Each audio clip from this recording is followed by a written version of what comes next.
Bapak Presiden telah menandatangani 3 peraturan perundang-undangan pada tanggal 31 Maret kemarin, yaitu yang pertama terkait dengan Perpu nomor 1 tahun 2020 yang tadi sudah dijelaskan oleh Ibu Menteri Keuangan secara detail, dan yang kedua terkait dengan PP nomor 21 tahun 2020 tentang pembatasan sosial berskala besar dalam rangka percepatan penanganan coronavirus disease 2019, dan keputusan Presiden nomor 11 tahun 2020 tentang penetapan kedaruratan kesehatan masyarakat coronavirus disease 2019. Tadi sudah disampaikan oleh Ibu Menteri Keuangan terkait dengan isi daripada Perpu yang pada dasarnya mengatur 2 hal, yaitu kebijakan keuangan negara, APBN, dan kebijakan sektor keuangan.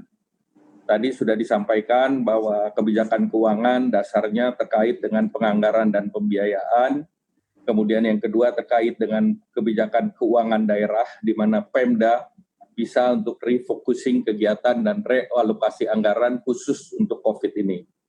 Kemudian yang ketiga terkait dengan kebijakan perpajakan tadi sudah disampaikan, dan yang keempat terkait dengan program pemulihan ekonomi nasional. Di bidang sektor keuangan ada 5 hal yang diatur, yaitu kebijakan stabilitas sistem keuangan, kewenangan dan pelaksanaan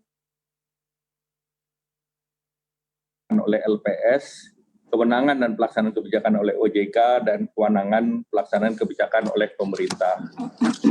Kemudian hal lain juga tadi disampaikan bahwa Bapak Presiden mengarahkan bahwa tambahan pembiayaan dan belanja negara itu diutamakan untuk menangani dampak COVID.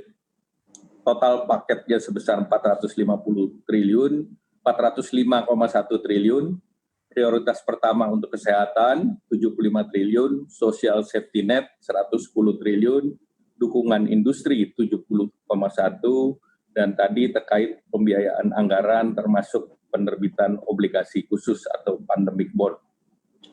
Nah, prioritas penggunaan kegiatan kesehatan tadi utamanya juga untuk mempersiapkan kesiapan menghadapi COVID-19, juga untuk memenuhi kebutuhan terhadap alat kesehatan seperti APD. Indonesia sendiri mampu membuat APD dengan kapasitas lebih dari 17 juta pieces per bulan, dan Indonesia punya 28 perusahaan yang produksi APD, dan selama ini juga sudah melakukan ekspor dan juga bisa untuk memenuhi kebutuhan nasional. Demikian pula perusahaan-perusahaan yang akan membuat untuk pakaian surgical, itu kapasitasnya bisa lebih dari 500.000 per bulan. Terkait dengan industri farmasi, kita juga punya perusahaan-perusahaan farmasi nasional, baik yang dari BUMN maupun multinasional, dan itu bisa mampu menyediakan 76% daripada industri nasional, dan 24% adalah obat paten dan teknologi tinggi yang biasanya diimpor. Nah, terkait dengan social safety net tadi sudah disampaikan oleh Ibu Menteri Keuangan. Saya ingin menambahkan terkait dengan skenario ekonomi. Tadi disampaikan apa yang akan dilakukan oleh pemerintah adalah skenario diupayakan yang moderat. Jadi tadi disampaikan berbagai skenario, namun yang didorong adalah skenario yang moderat, di mana tentunya terkait dengan kurs nanti Pak Gubernur BI akan menjelaskan bahwa level yang hari ini tentunya akan dijelaskan dan apa yang akan dimasukkan nanti di dalam APBN 2020 ini. Kemudian terkait dengan dukungan kepada sektor industri, itu yang terdiri dari pajak bea masuk, itu PPh pasal 21 yang ditanggung untuk pekerja, itu akan diperluas tidak hanya di sektor industri pengolahan, tetapi di sektor industri lainnya seperti pariwisata dan penunjangnya, atau sektor-sektor lainnya yang langsung terdampak.